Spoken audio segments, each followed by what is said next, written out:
All right, here we are. Had a friend ask me a question about sewer pipes.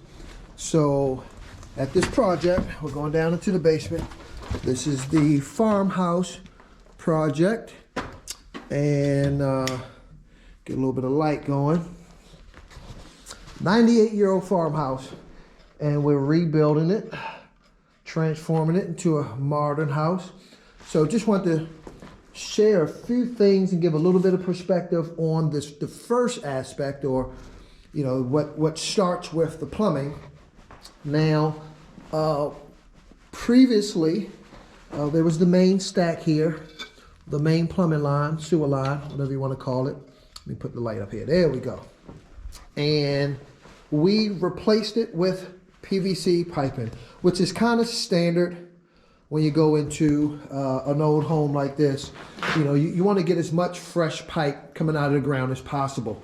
Now, where do you start? So, if you see right here, the brown pipe, and I'll get as close as I can, that was the pre-existing pipe, and from there, pretty much goes deep into the ground, back beyond the foundation of the house.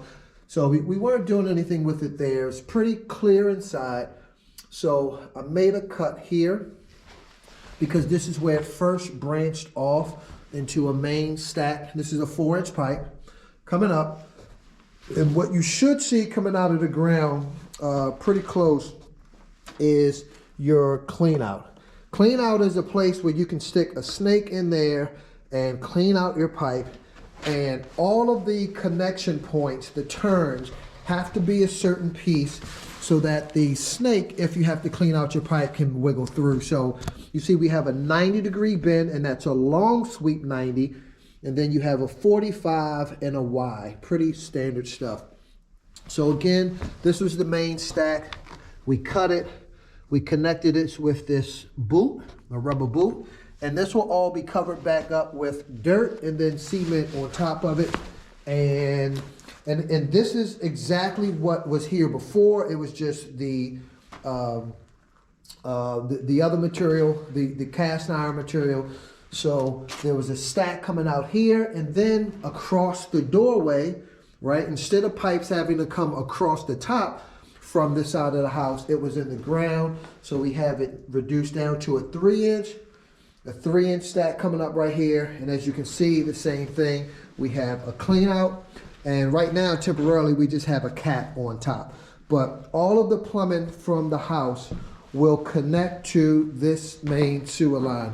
So the plumbing on the south side of the house will connect to this sewer line here, and then the plumbing on the north side of the house will connect to here. And actually, for what I have planned so far, what's going to be connecting here is the laundry room, a utility sink, maybe a bathroom. And then everything else, for the most part, will be connecting to this 4-inch. So this is just a look at a basic sewer system, sort of what's in the ground under the house, how you, create a new installation, or I'm sorry, how you install a new infrastructure, sewer infrastructure.